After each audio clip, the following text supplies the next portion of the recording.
Salut les gens de Québec, salut les gens de Hearst, on est tellement contents que vous soyez là avec nous. Je sais qu'on va être bénis ce soir. Êtes-vous prêts à louer le Seigneur?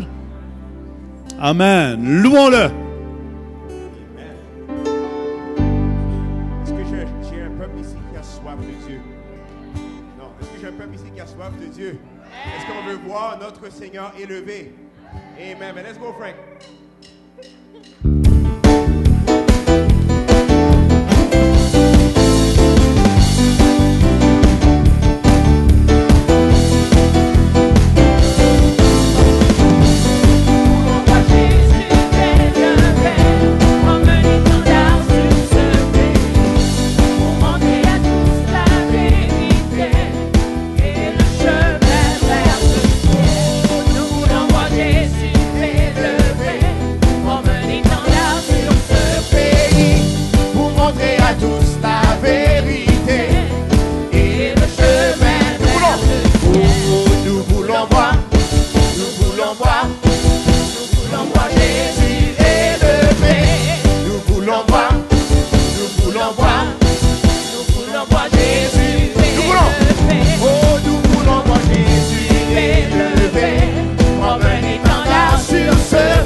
je danse, car tu es bon. Et je crie de joie. Tu es bon. Oh, tu es bon. Est-ce qu'il y a de la joie dans ce lieu ce soir? Et je chante, car tu es bon. Je danse, car tu es bon. Et je crie de joie. Oh, tu es bon. Oh, tu es bon. Et je chante, car tu es bon. Et je chante, car tu es bon. Et je crie de joie. Tu es bon. Tu es bon pour moi. Alléluia. Alléluia. Oh, comme tu es bon, Seigneur. Oh, you're so wonderful, oh God. Oh, tu es fidèle, mon Dieu. Alléluia. Oh, comme tu es bon, Seigneur. Juste commencez à louer vos propres mots ce soir. Oh, comme tu t'aimes, mon Seigneur. Oh, comme nous t'adorons, oh Dieu. Et alléluia, alléluia, alléluia, alléluia. Je me réjouis ce soir ensemble. Je me réjouis ce soir. Quand tu es si fidèle à vous. Quand tu es si fidèle. Je me réjouis ce soir à vous. Oh, quand tu es si fidèle à vous. Je proclame ta bonté à vous. Oh, je proclame ta fidélité. Oh, je proclame ta bonté à vous. Oh, je proclame ta fidélité. Et je chante car tu es bon. Et je danse car tu es bon. Et je crie de joie. Tu es bon. Tu es bon. Et je chante car tu es bon. Et je danse car tu es bon. Et je crie de joie. Tu es bon. Tu es bon pour moi. Alléluia. Mettez-les ensemble. Hey, hey.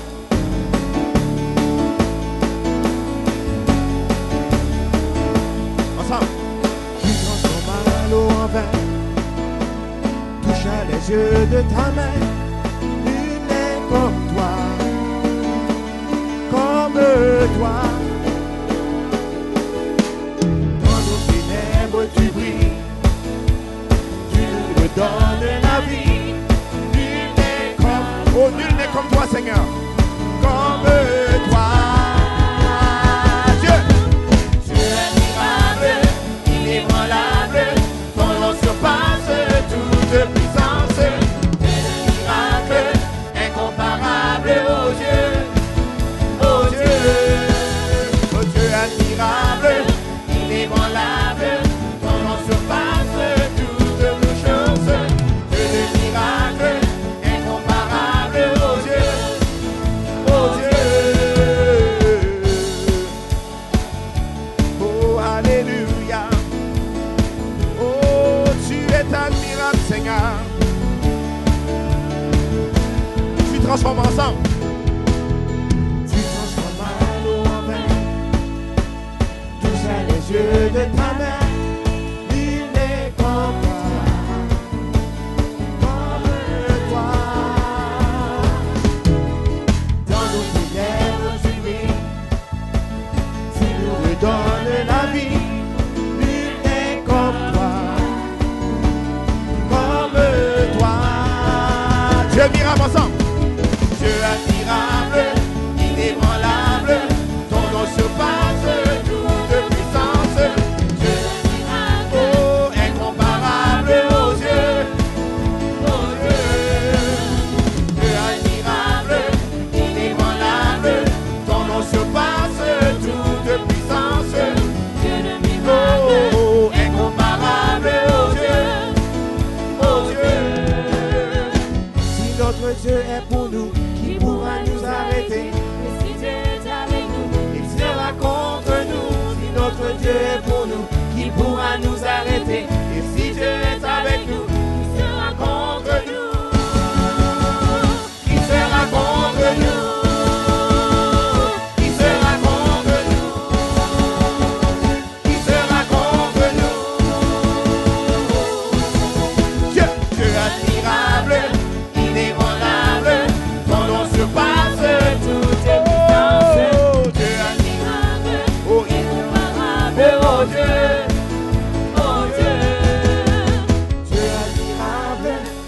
inébranlable, ton nom surpasse toute puissance, Dieu de miracles, incomparable, oh Dieu, oh Dieu. Chantez ensemble, Dieu.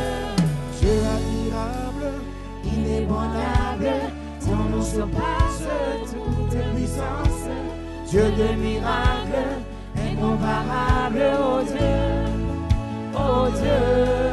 Alléluia. Oh, notre Dieu de miracles, tu es inébranlable, Seigneur. Alléluia.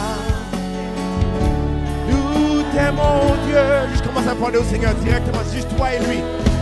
Oh, comme nous t'aimons, Seigneur. Tu es si fidèle, si admirable. Notre conseiller, notre libérateur. Dieu admirable, inébranlable, ton nom surpasse toute puissance.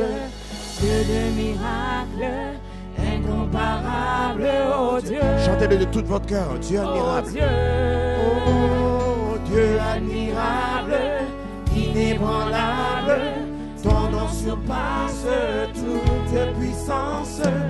Dieu de miracles, oh incomparable, oh Dieu, oh Dieu.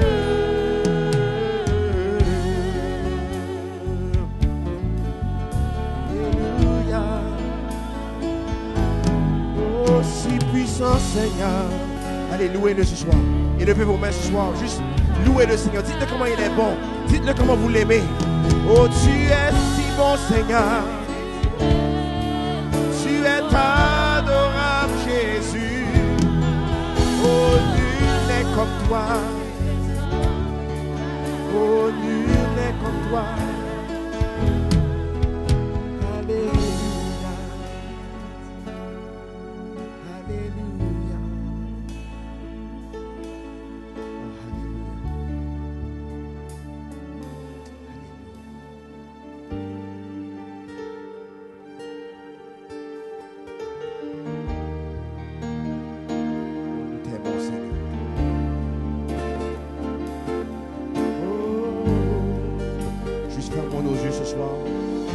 Élevons nos mains.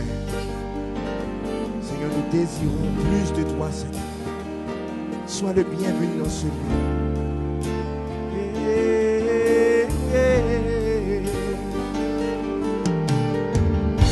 Nous sommes en amour avec toi, Seigneur. Plus de toi, Seigneur, de ta liberté, de ton onction, de ta puissance, Seigneur. Alléluia. Oh, mon roi. Chantons ensemble. Plus d'amour, de puissance, plus de toi, Seigneur, dans ma vie. Plus d'amour, de puissance, plus de toi, Seigneur, dans ma... Let's just stay right there. Plus d'amour. Oh, plus d'amour, de puissance, plus de toi, Seigneur, dans ma vie. Plus d'amour, de puissance, plus de toi, Seigneur, dans ma vie. Je veux, oh, je veux te louer de tout mon cœur. Je veux te louer de toute ma force. Je veux te louer de toute ma vie. Quand tu es mon Dieu, quand tu es mon Dieu, tu es mon Dieu, oh tu es mon Dieu, tu es mon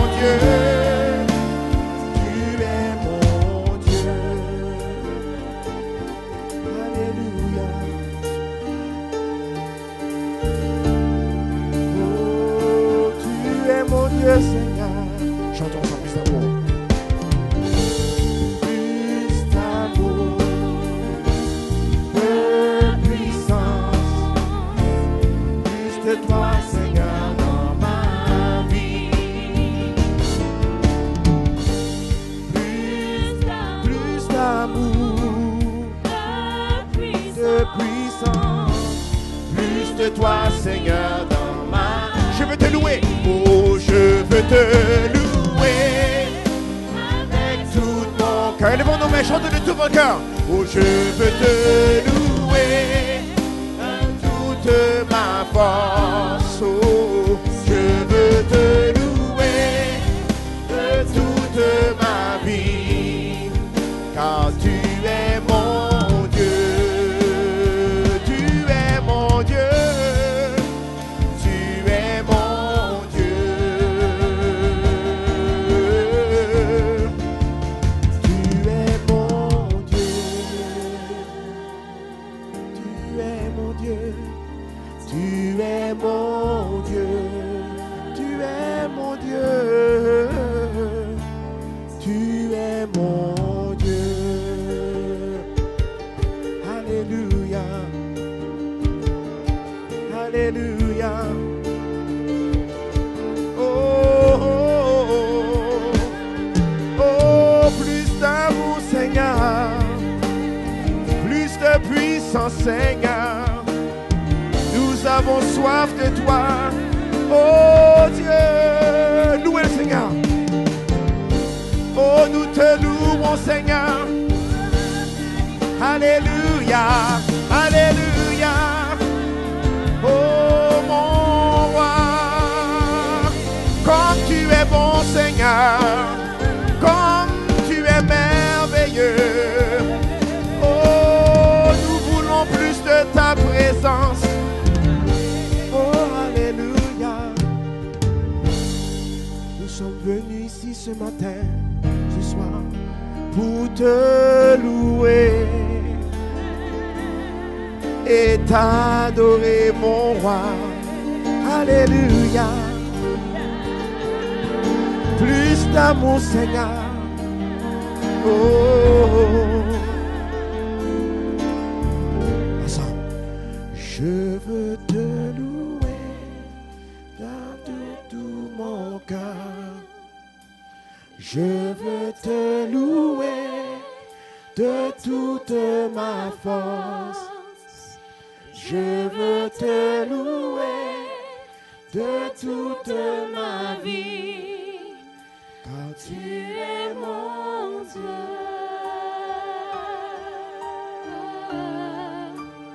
Tu es mon Dieu.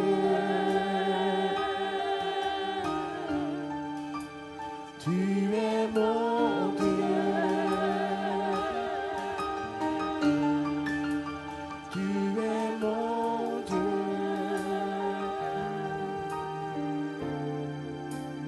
Tu es mon Dieu. Oh, tu es mon Dieu.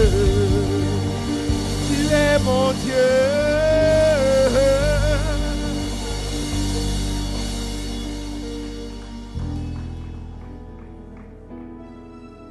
Combien Dieu est grand, chantons-le. Combien Dieu est grand, et tous verront combien, combien Dieu est grand. Combien ça? Combien Dieu est grand, chantons-le. Combien, oui, combien Dieu est grand, et tous verront combien. Chantons-lui ce soir. Combien, Oh, combien Dieu est grand. Oui, combien, oh combien, chantons-le. Oh Dieu est grand, chantons-le. combien Combien Dieu est grand, et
Dieu est grand. Chantons-le combien Dieu est grand. Tous verront. Et tous verront combien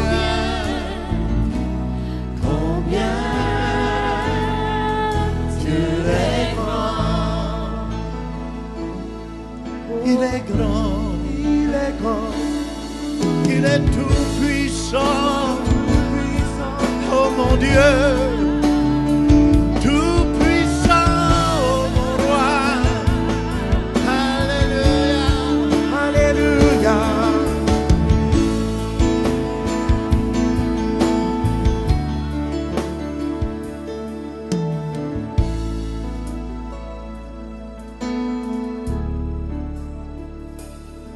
Alléluia, Jésus.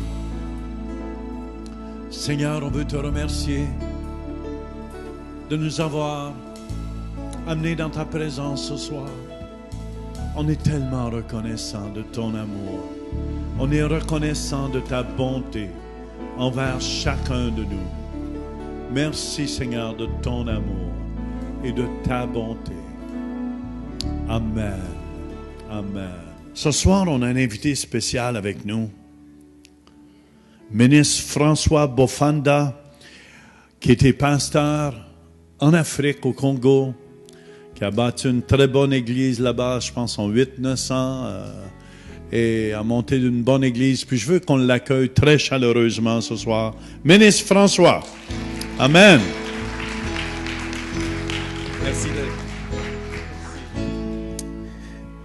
Merci, nous rendons grâce à Dieu.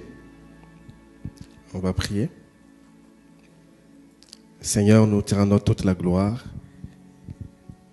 Et nous te demandons de nous assister par ton Esprit Saint, qui nous conduise, qui nous parle pendant ce temps, Seigneur, notre Père, notre Dieu. Et merci pour le cœur disposé à recevoir cette parole. Nous voulons t'écouter seul, éternel Dieu. Utilise-moi comme juste un instrument pour la bénédiction de ton peuple. Au nom de Jésus, Amen.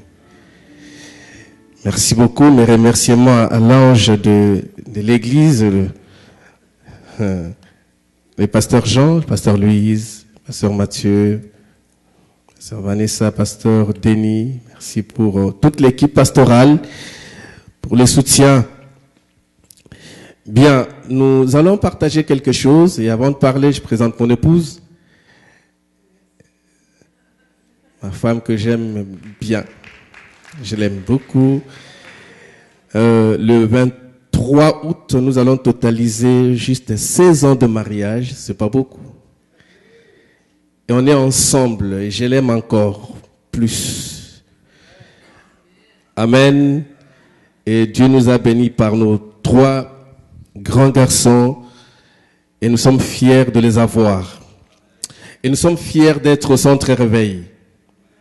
Ça, j'aimerais vous dire sincèrement que nous sommes fiers d'être dans cette église. Amen. On se sent en famille, on ne se sent pas dépaysé, on se sent vraiment en famille. Sans plus tarder, j'aimerais nous entretenir sur un sujet qui n'est pas tellement, je ne sais pas comment dire, mais ce sujet va toucher peut-être une seule personne parmi nous ici. Pas ici dans la salle, peut-être ceux-là qui nous regardent par Internet. Une personne sera touchée par ce que nous allons partager ce soir. Et Dieu m'avait mis à cœur de partager sur les blessures intérieures. Vous savez, ce sont des choses des fois insignifiantes qui nous arrivent dans la vie. On ne tient pas tellement compte, mais ce sont des choses qui détruisent à petit feu. Les blessures intérieures. Et par la grâce de Dieu, nous aurons à partager quelques points. Une fois de plus, merci Pasteur Jean, parce que la chair, c'est une grande responsabilité. Ici, on bénit. Ici aussi, on peut faire du n'importe quoi. Mais je crois que l'Esprit de Dieu ne nous amène pas pour faire n'importe quoi, mais c'est pour annoncer la bonne nouvelle. Amen. mes passages, mais le premier passage que je vais partager, c'est dans 1 Thessaloniciens chapitre 5, verset 23, et Luc chapitre 4, verset 18. Rapidement, dans 1 Thessaloniciens chapitre 5, la Bible dit: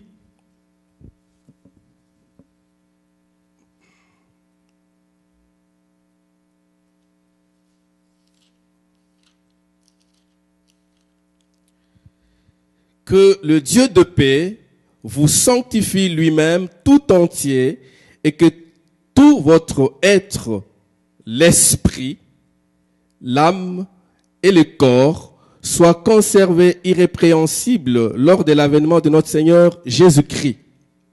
Amen. Que le Dieu de paix vous sanctifie. Et là, on nous montre trois mots: l'esprit, l'âme et le corps.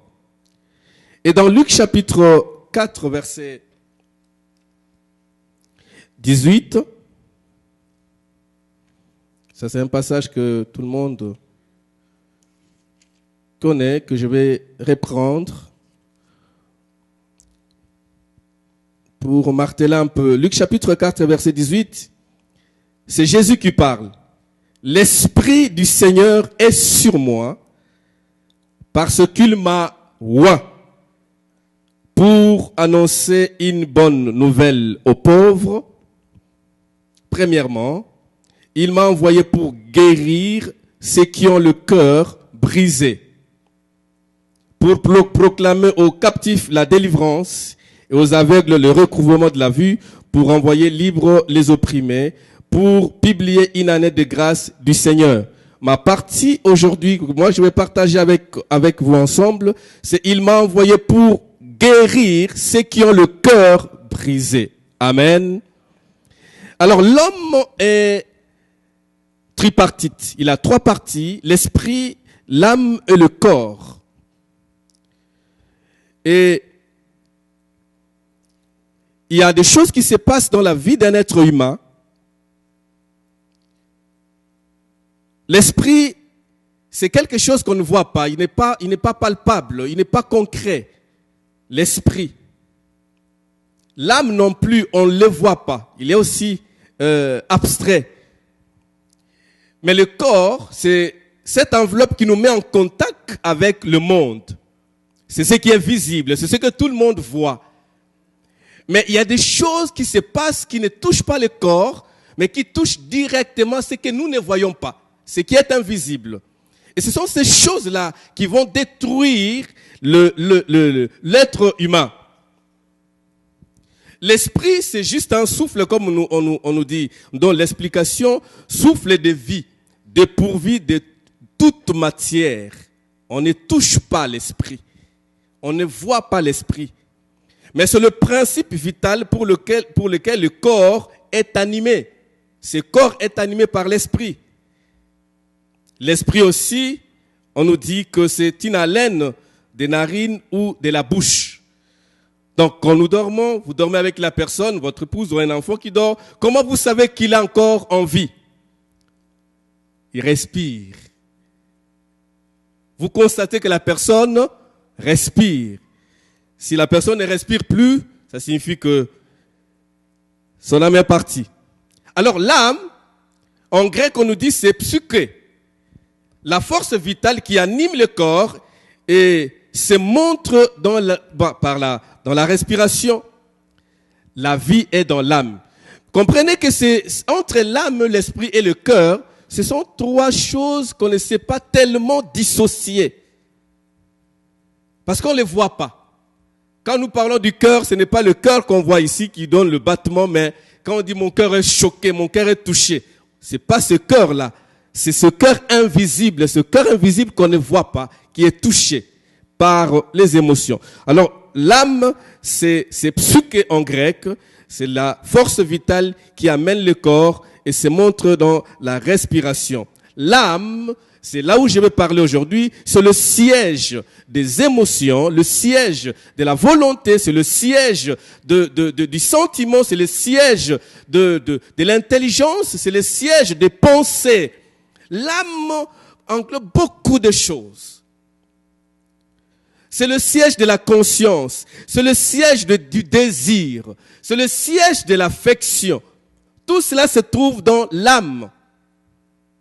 Donc, elle joue un rôle très important. On trouve dans l'âme aussi le caractère et la personnalité. Et le corps, qui, on nous dit en grec, qu'on appelle ça soma en grec, il nous met en contact, comme je disais tantôt, avec le monde, avec nos 5 sens. Donc aujourd'hui, je serai un peu scientifique, un peu anatomique, mais je crois que nous allons nous comprendre. Le 5 sens qui est l'odorat, le goût, le toucher, tout cela que nous connaissons très bien. Donc c'est la partie matérielle de l'être humain animé. Alors 5 points. Le premier point, c'est les blessures intérieures. Le deuxième point, c'est les blessures intérieures qui détruisent notre intérieur, notre vie spirituelle et sociale. Ça, c'est le deuxième point. Et le troisième point, c'est les 4 grandes causes des blessures intérieures. Et le quatrième, les signes des maladies psychosomatiques. Et le 5e point, le dernier point, c'est la guérison de l'âme ou la guérison des blessures intérieures. On va essayer de condenser un peu parce que ce sont des enseignements de foi que je donne pendant 2 jours pour les séminaires, expliquer aux gens et écouter aussi, prendre le temps d'écouter certaines personnes qui ont connu beaucoup de problèmes. Si vous n'avez jamais connu des problèmes, du moins moi je l'ai connu et je sais ce que ça fait dans la vie d'une personne. Amen. Alors l'apôtre nous écrit dans le livre de Thessaloniciens que votre cœur tout entier, âme, esprit, âme et corps soit protégé. Soit protégé. Pourquoi l'apôtre nous parle que ces choses doivent être protégées, l'esprit, le corps et l'âme? C'est parce que nous vivons dans un monde et nous avons des choses, des sentiments et notre personnalité, nos vies, nos relations des fois sont touchées par rapport à ces choses. Alors les blessures intérieures, c'est quoi en fait? Elles sont causées par des événements marquants de la vie et blessent le cœur par suite aux différentes offenses.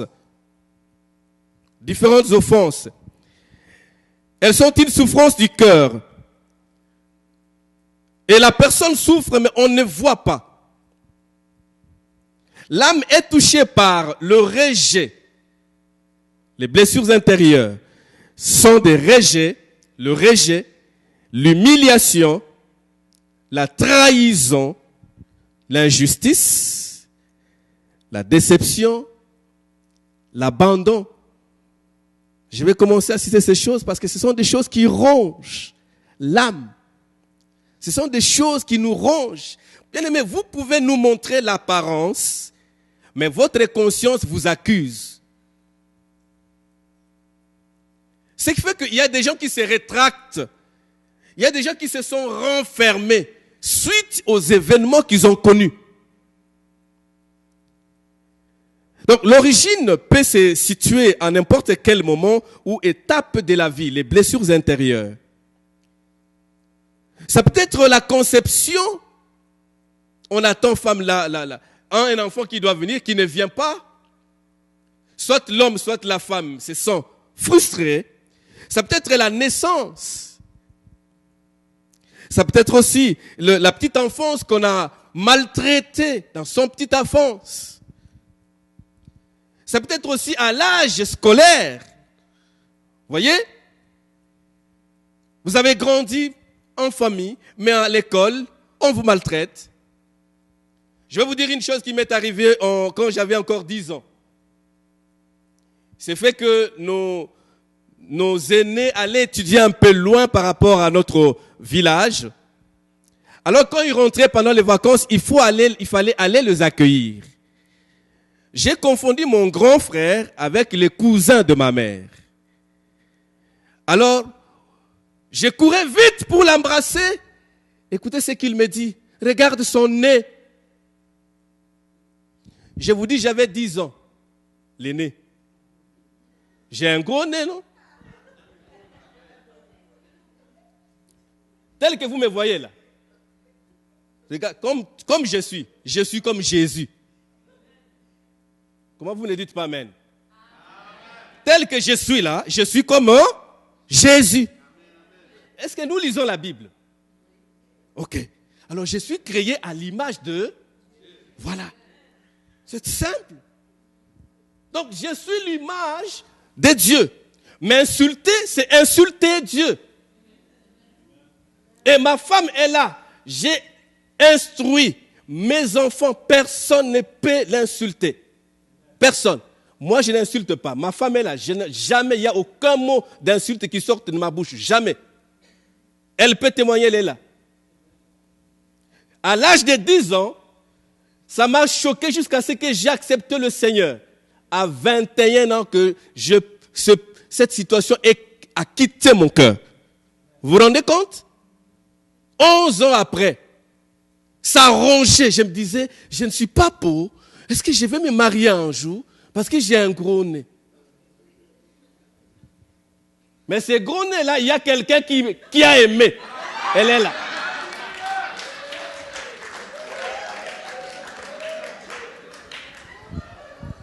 Et vous voyez, il y a des femmes qui viennent derrière. Mais vous étiez où? Celle-là a pris le courage de m'aimer. Mais là, parce que vous voyez les choses évoluent, que vous êtes en train de courir derrière. Mais non, je ne peux pas. Ça a été une blessure pour moi. J'ai grandissé, mais personne ne voyait. Ça rongeait ma vie. Combien nous insultons facilement? Combien nous injurions facilement? Vous ne savez pas ce que ça donne comme coup dans la vie de l'autre. La trahison dans le couple, l'injustice, la déception de la vie, ce sont des choses qui rongent nos vies. Âge adulte, dans le lieu de travail et même dans le mariage. Les blessures, les hommes et les femmes se blessent. Les deux peuvent venir à l'église, ils sont ensemble, mais ils ne sont pas ensemble. Avant de venir à l'église, ils se sont chamaillés. Parce que tout le monde devient saint à l'église. Tout le monde devient saint des saints à l'église. Écoutez, l'entraînement se fait à la maison. Ce n'est pas ici. Ici, nous venons tous rendre culte. Si nous sommes tous saints, nous rendons un bon culte agréable à Dieu. Mais l'entraînement, c'est à la maison. L'entraînement, c'est au travail. L'entraînement, c'est à l'école. Comment vous vous comportez? Vous savez, celui qui est blessé, blesse les autres. Très facilement. Et celui qui a l'amour, donne aussi de l'amour. Amen. Et on le dit, dont les effets persistent encore aujourd'hui dans notre comportement, même dans notre conscience. Ces choses nous affectent, ça persiste. Il faut qu'il y ait la parole de Dieu. C'est pourquoi Jésus dit qu'il est venu guérir ceux qui ont le cœur brisé. Quand un cœur est brisé, personne ne voit. Mais ce qui peut guérir ce cœur-là, c'est la parole de Dieu. Amen. Comment se fait-il qu'il y a des gens dans notre église, je bénis la vision. Nous parlons de guérison, nous prêchons la guérison, mais vous remarquerez que ce sont les mêmes choses qui reviennent. C'est que nous voulons maintenant toucher le nœud du problème. Le centre du problème, c'est quoi? Ce n'est pas le corps, mais c'est l'âme. Le deuxième point, les blessures intérieures détruisent notre intérieur, vie spirituelle et aussi vie sociale. Elles peuvent constituer un frein à la croissance spirituelle. Il y a des gens qui ne croissent pas depuis qu'il s'est converti, soi-disant converti, je ne sais pas mesurer la conversion. Mais depuis que la personne s'est convertie, il ne grandit pas. Il y a un problème. Qui peut accepter d'avoir un enfant qui vient de naître et il a 10 ans, mais il prend encore le biberon. Pendant 10 ans, à l'âge de 10 ans, l'enfant prend le biberon. Ok, on peut accepter à 10 ans, mais à 15 ans, non mais c'est anormal. Parce que c'est l'âge de prendre la nourriture solide. Mais ces garçons ou cette fille continue à prendre le biberon et puis on continue à lui mettre de pampers, c'est que ce n'est pas normal. À l'église, nous avons déjà commencé. Je suis pasteur, je sais ce que j'ai dit. Souvent, après ces genres d'enseignements, je prends le temps de parler avec, d'écouter les gens. Les gens sont blessés et ils viennent se cacher à l'église. Non, le problème, la solution, c'est d'écouter la parole et de changer. Et si vous ne changez pas, viens voir l'homme de Dieu. Les hommes de Dieu sont ici. Je vais parler avec vous, à cœur ouvert. Vous serez libérés. Alors, les gens, ils ne croissent pas spirituellement. Ils ne croissent pas. Et bien pourquoi? Parce qu'elles viennent souvent entraver, ces choses viennent souvent entraver l'imagination, la volonté, la sensibilité et l'intelligence. Si le cœur est blessé, c'est tout l'être qui est désorganisé et détruit. Désorganisé, je parle bien de désorganisation.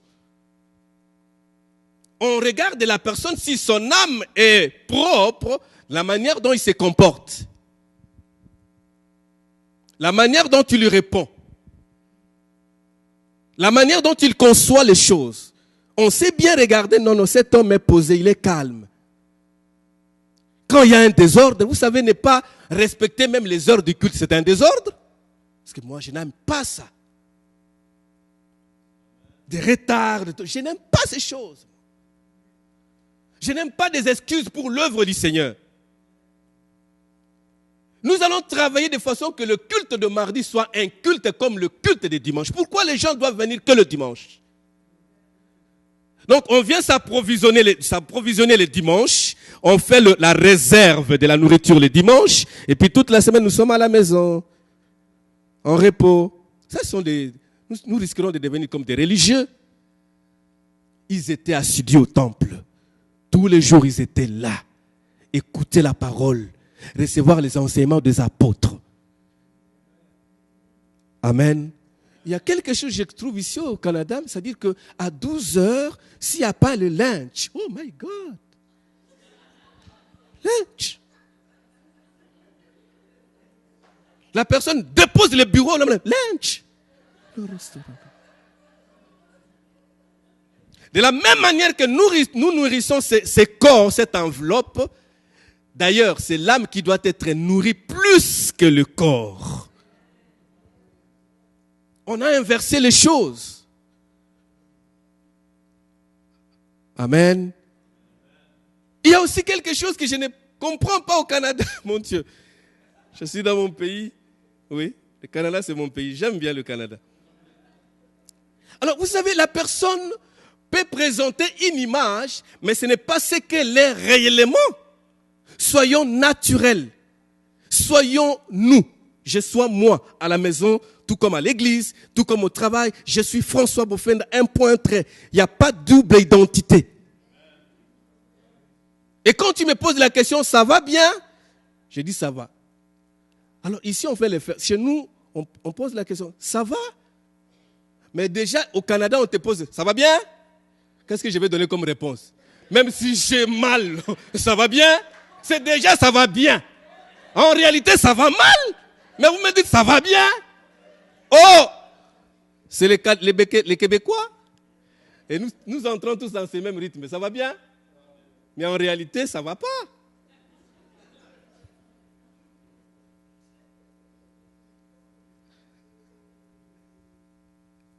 Ça va bien? Ça va bien. Oh! J'étais dérangé, je ne comprenais pas. Je dis, mais comment la personne sait que ça va bien? Ou c'est une façon de me donner la foi, de me communiquer la foi que ça va bien. Ah, ça c'est beau ça. Prends ma foi, ça va bien. Et puis moi, je réponds, oui, ça va bien. Le monde va mal. Alléluia.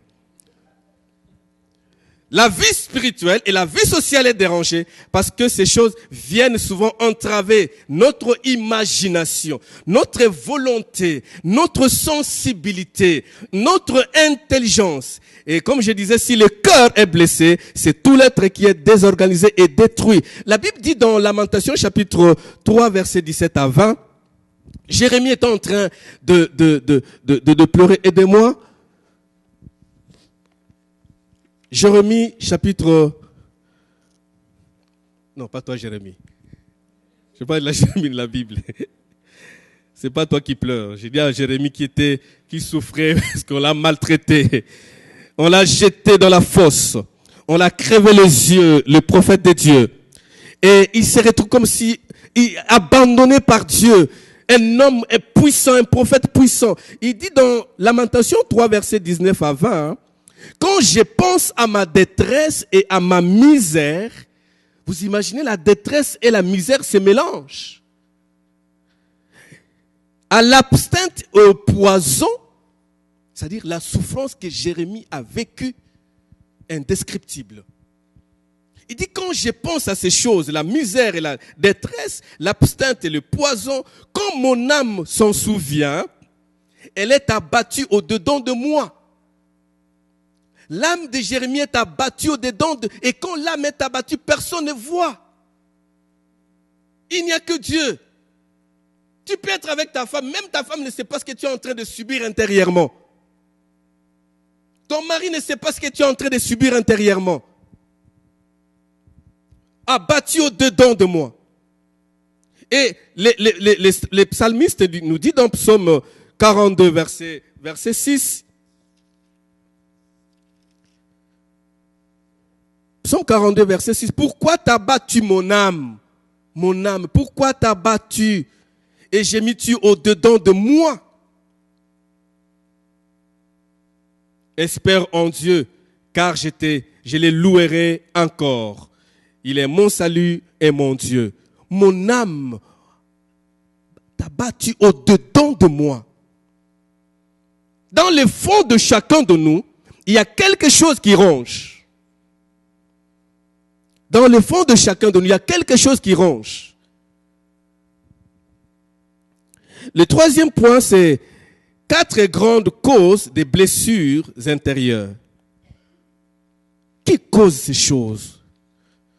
Vous savez, la liste n'est pas exhaustive. Mais il y a 4 grandes causes que j'essaie de retenir pour ce soir qui causent des blessures intérieures. Toujours dans Lamentation 3, le verset 19...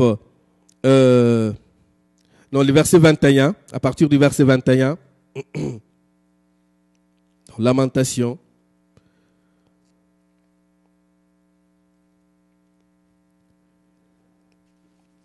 Cet homme souffrait dans son cœur. Mais le verset 20 nous dit, voici ce que je vais repasser en mon cœur. Ça, c'est la décision qu'il prend. Il change l'attitude, il change la pensée, il change la façon de voir les choses.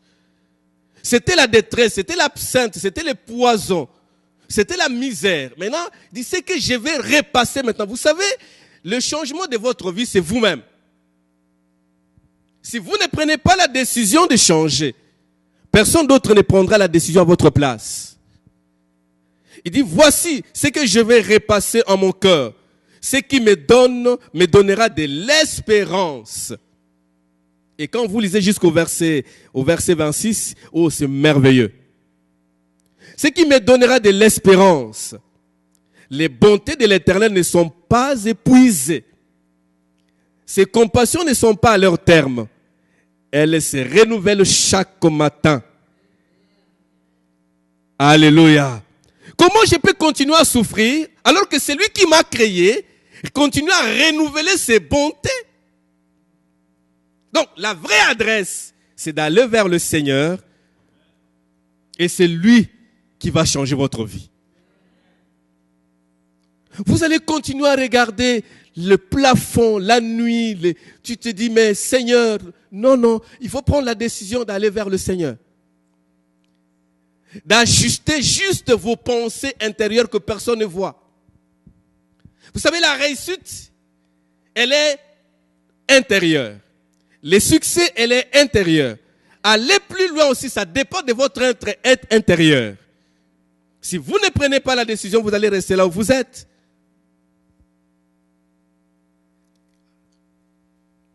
Amen. La vie, le premier point dans le troisième grand point, il y a les petits sous-points. Premièrement, la vie. Les blessures consécutives aux épreuves de la vie. Les décès, les blessures liées au milieu social, culturel ou professionnel. En train de travailler, mais vous ne vous aimez pas. Vous travaillez dans une même boîte. Le préjugé, l'injustice, les torts subis. C'est dans la vie. Le couple, des viols. Il y a ceux-là qui ont connu de viols. Il y a la violence conjugale, l'infidélité, l'agressivité. Ce sont ces choses, bien-aimées, ce sont des causes qui amènent, ces choses qui amènent les maladies ou des blessures intérieures que nous appelons les maladies psychosomatiques. L'agressivité. Vous savez, il y a des gens qui ne savent pas vivre avec les autres. Tellement agressifs. Et si vous essayez de suivre, quelque part, en grandissant, il a été maltraité. Il n'a pas connu l'amour. Et comme il n'a pas connu l'amour, le monde entier doit sentir qu'il lui n'a pas connu l'amour. Et tout le monde doit se sentir mal à l'aise par sa présence. Dans le couple, vous savez, j'ai eu quelqu'un, un professeur à l'Institut biblique. Il avait déjà 26 ans de mariage, mais il ne savait pas que parmi nous, il y avait un étudiant, un papa qui avait déjà 36 ans de mariage. Il était tout content, tout dit, j'ai 26 ans de mariage, vous êtes encore des enfants. Nous, on est encore célibataires. Vous ne connaissez pas le mariage. Et il demande à cet étudiant-là, mais toi, ça fait combien d'années? Non, 36 ans. Oh, vous êtes marié avant moi? Oui, mais comment vous faites pour la supporter? Qu'est-ce que cet homme répond? Je l'étudie chaque jour. 36 ans de mariage, il étudie sa femme chaque jour. Donc l'étude dans le couple entre l'homme et la femme ne se termine pas. Tu te dis, qu'est-ce que je peux faire de bien aujourd'hui pour elle?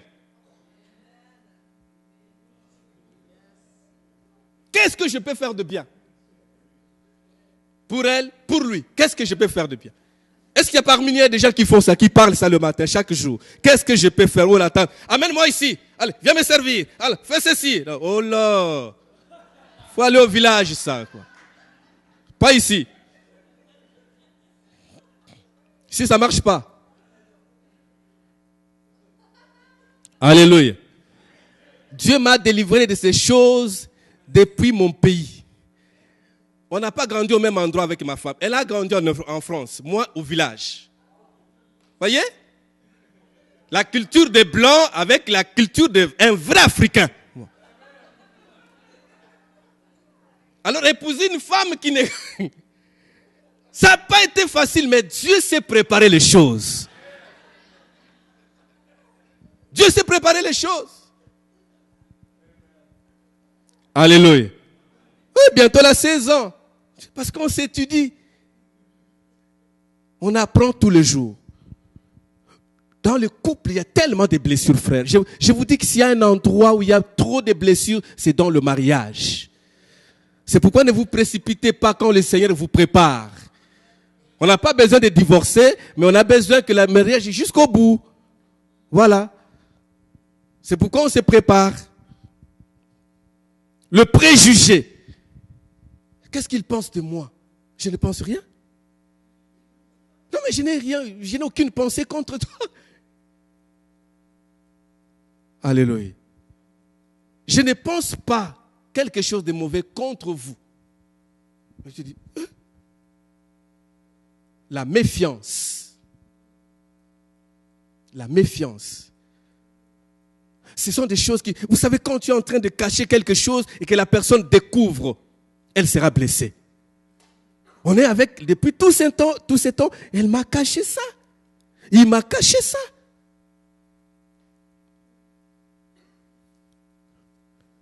L'infidélité. L'infidélité. L'injustice, n'en parlons même pas. Ah, chez vous, il n'y a pas. Hein? Il faut aller dans des pays comme le Congo pour voir que celui qui a commis le délit se retrouve dehors, mais l'innocent se trouve en prison. C'est terrible. Et tu vas aller chercher la justice où? Auprès de chez qui? C'est comme un gangrène. Une gangrène. Ça ronge le pays, ça détruit moi. Je ne supporte pas ces choses. Je dénonce. Alléluia. Ça, c'est dans la vie. Mais dans la famille aussi, les blessures dues à la famille et à l'éducation, il y a surtout des histoires comme des disputes, de l'avortement, des querelles incessantes. Les parents ou membres de la famille, l'ivrognerie des papas ou des mamans. La sévérité excessive. Très sévère, très sévère. Vous savez, quand la sévérité devient excessive, tu deviens dictateur.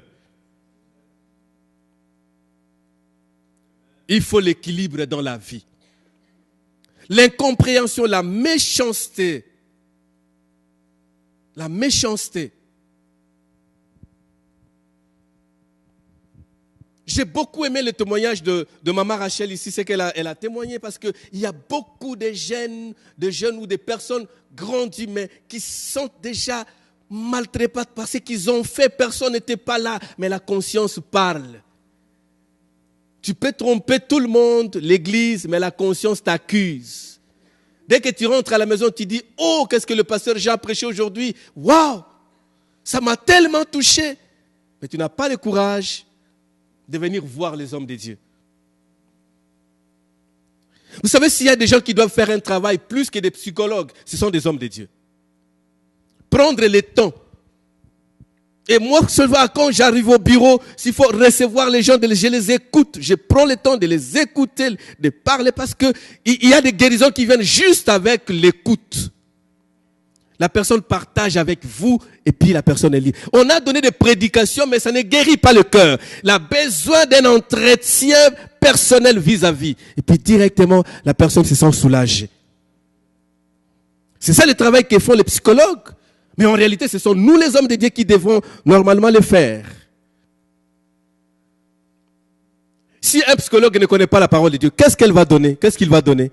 Mais nous, par contre, on parle et on donne des passages bibliques et qui donnent la conviction à la personne de croire que réellement ce qu'elle est en train de vivre, Dieu est capable de changer le mal en bien. Alléluia. L'incompréhension aussi. Les petits sous-points, troisième sous-point, c'est le péché. Les blessures liées au péché. Je disais la trahison, la calomnie, l'adultère. La fornication. Vous n'êtes pas encore mariés, vous venez à l'église, pourquoi vous sortez ensemble? Il faut attendre. Il faut attendre. Donc comme tu m'aimes, si vraiment tu m'aimes, est-ce qu'on peut sortir? Si tu vois un homme comme ça, il ne t'aime pas. Est-ce qu'on peut sortir et puis on revient demain, vous allez où?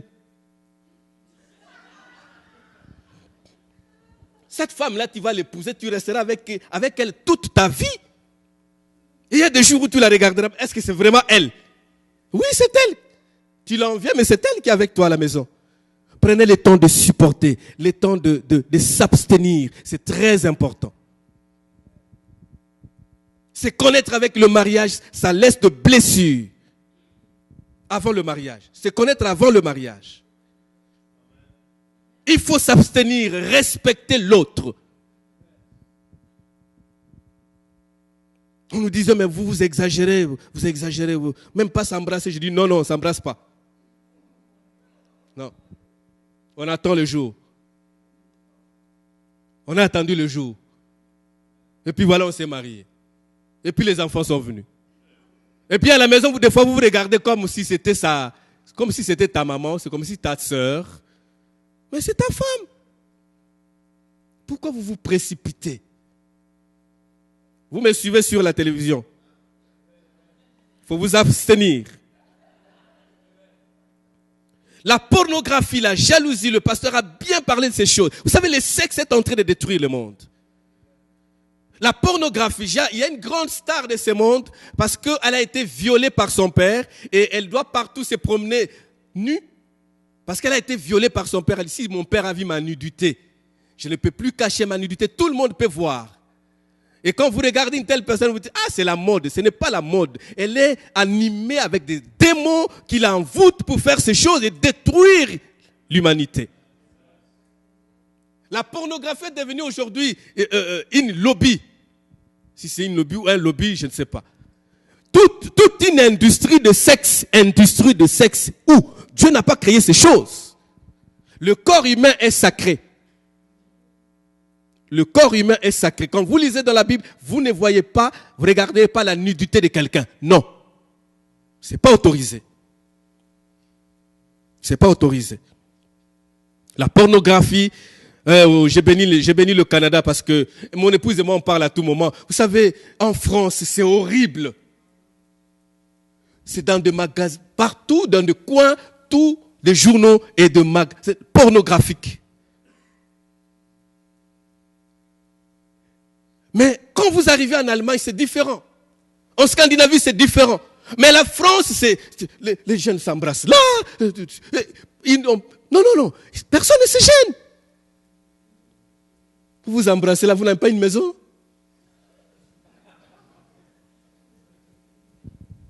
On s'est dit, le Canada, oui. On ne voit pas encore. Hein. Ce n'est pas peut-être dans d'autres villes, mais j'étais à Toronto, je n'ai pas vu ça aussi à Montréal. Mais il y a quand même un respect. Même si les jeunes essaient d'imiter, mais il y a quand même un petit respect. La France, vous allez voir des choses terribles. Et ces choses, quand ça arrive, vous perdez la communion et la paix intérieure. La paix intérieure, vous la perdez. Oh, je vais bientôt terminer. Le péché défigure l'homme, l'éloigne de Dieu. Le quatrième sous-point, c'est la culpabilité. La culpabilité. La culpabilité. Alors, le grand 4, le chiffre 4, le grand point 4, ce sont des signes de maladies psychosomatiques. Le maladie psychosomatique, c'est une maladie qui touche l'âme et le corps. Parce que psyché, c'est l'âme et soma, c'est le corps. Donc, le maladie qui touche l'âme et qui se manifeste par le corps.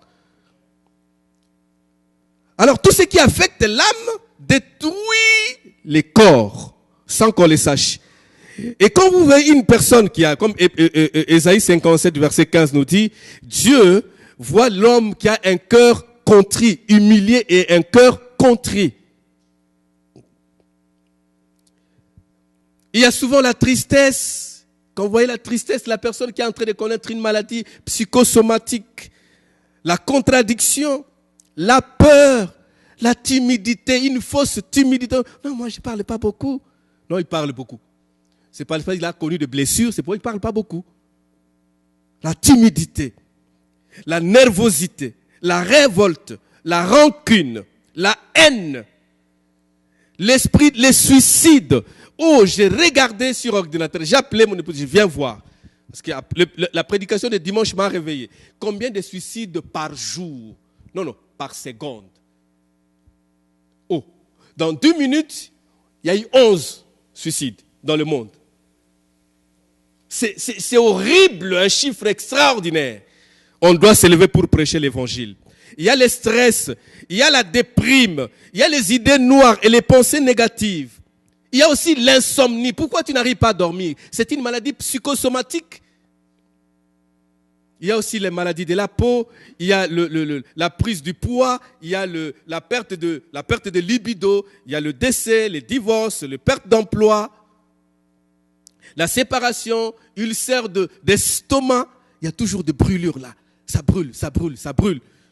Les troubles gastro-intestinaux, l'hypertension, les dettes, la transpiration excessive, l'anorexie et la boulimie. Il y a ceux qui ne veulent pas manger, il y a ceux-là qui mangent beaucoup. Quand ils vont à McDo, tout ça, ça va aller où? Et puis, et il prend une bouteille de coca. Wow. Tu te dis, Seigneur, on a les mêmes corps, comment? Et ceux-là qui vont aussi à l'excès, moi je ne mange pas, je ne mange pas beaucoup, je ne mange pas beaucoup. Il y a un problème. Il faut un équilibre. Alléluia. L'hypertension. Qui peut voir l'hypertension? Qui peut toucher? La transpiration excessive pendant l'hiver. Comment toi tu transpires de cette manière-là? On doit aller plus loin, comprendre qu'il y a un problème. J'ai toujours chaud. Il fait chaud. Il fait chaud. Non, on va te checker. On va checker, voir, entrer, comprendre ce qui se passe dans votre vie. Vous savez, il y a des hommes, là où ils trouvent la paix, dès qu'il arrive, ils créent un trouble. Même si les gens vivaient dans la paix, sa présence dérange tout. Toi, tu as été blessé dans ta jeunesse. Et tu viens nous blesser aussi. Ceux-là qui causent des divisions, c'est qu'ils ont connu. Donc, ce n'est pas normal. La Bible interdit la division. La Bible n'aime pas la division. La Bible permet la séparation, pas la division. Pourquoi votre présence dérange tout? Si tu n'es pas possédé, il y a un problème. Et le 5e point, nous terminons, c'est la guérison de l'âme, blessure intérieure. La parole de Dieu qui guérit toute maladie. C'est pourquoi la Bible nous dit dans Luc que Jésus est venu pour guérir le cœur brisé. Et Jean, 3 Jean 1-2 dit, bien-aimé, je souhaite, c'est le souhait de Dieu, que tu prospères à tous égards, c'est-à-dire à tous azimuts, dans tous les domaines de votre vie, mais comme prospère l'état de... Alors si votre âme est malade, la prospérité physique ne viendra pas. On ne peut pas changer les choses. Si votre âme n'est pas bénie, si votre âme n'est pas nourrie, si votre âme n'est pas riche, non, vous ne verrez pas la prospérité matérielle. Parce que l'âme est malade. Amen. Alors changeons les choses, ajustons les idées, ajustons les pensées. Je reviens dans Lamentation 3, 21 à 26. Voici ce que je vais repasser à mon cœur. Repasse les bonnes choses. Repasse, bien-aimé, de nouvelles idées. Repasse la bonne nouvelle. Prends le temps de lire la parole. Médite la parole. Mange la parole. Vous savez, la guérison peut intervenir en lisant la parole vous-même à la maison. Il y a un verset que Dieu a écrit pour votre problème.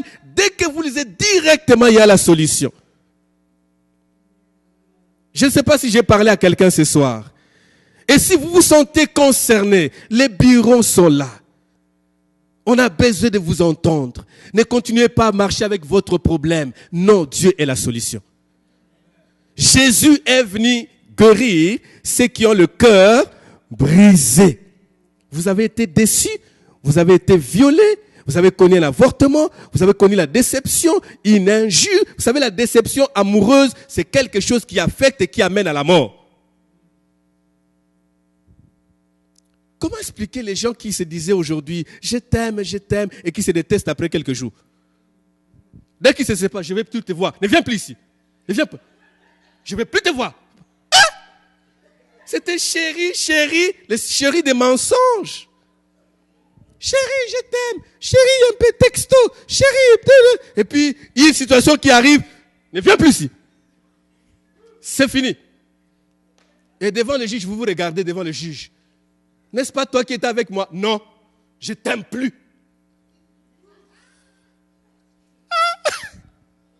Oh mon Dieu. Pourquoi? Parce que vous êtes blessé. Amen. Oui, on vous a abandonné, on vous a laissé. la femme a fui ou l'homme est parti, vous vous sentez blessé, frère. Nous ne voyons pas, mais vous savez qu'il y a un couteau qui pénètre chaque jour votre cœur. Et vous sentez comment ça pince, comment ça tourne. Ce qui fait que la nuit, vous ne dormez pas en train de réfléchir sur ces problèmes-là. Jésus, ce soir, te dit qu'il est capable de guérir vos blessures intérieures. Nous allons prier.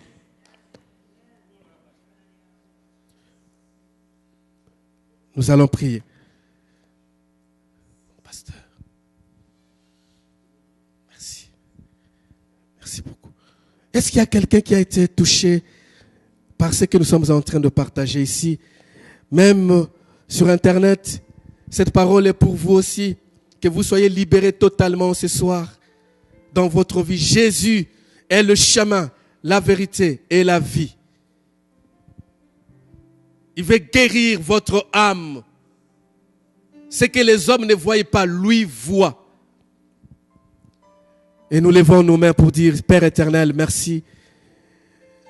J'aimerais que chacun de nous essaie de s'examiner, regarde son cœur, sa vie, son parcours, ses relations, comment il travaille avec les autres, comment il communique avec les autres. Il n'y a pas la méfiance, il n'y a pas le préjugé, il n'y a pas l'injustice.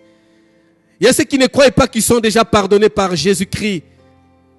Et que la grâce de Dieu est sur vous. Non, croyez bien aimés, que ce péché ne continue pas à vous ronger. Jésus-Christ il est venu et il a porté sa grâce sur vous. Croyez à la bonne nouvelle. Père éternel, nous voulons bénir ton Saint-Nom.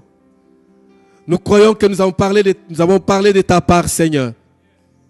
Et certainement, oh Dieu, une seule personne ou deux personnes peuvent être touchées dans cette salle. Nos cœurs sont abattus au-dedans, nos âmes sont abattues au-dedans de nous et personne ne voit. Nous sommes devenus insensibles, Seigneur. Oui, parce que notre âme, le siège de la volonté de toutes ces choses ensemble, est touché. Ma prière, c'est que la puissance de la parole de Dieu pénètre ce cœur-là, pénètre cette âme-là, et que ça mène un changement au nom de Jésus. Merci Seigneur pour la guérison. Merci Seigneur pour la guérison.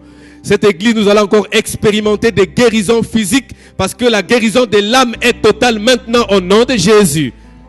Merci Seigneur. Que ta grâce, ta paix, ton amour nous couvre au nom puissant et glorieux de Jésus. Amen.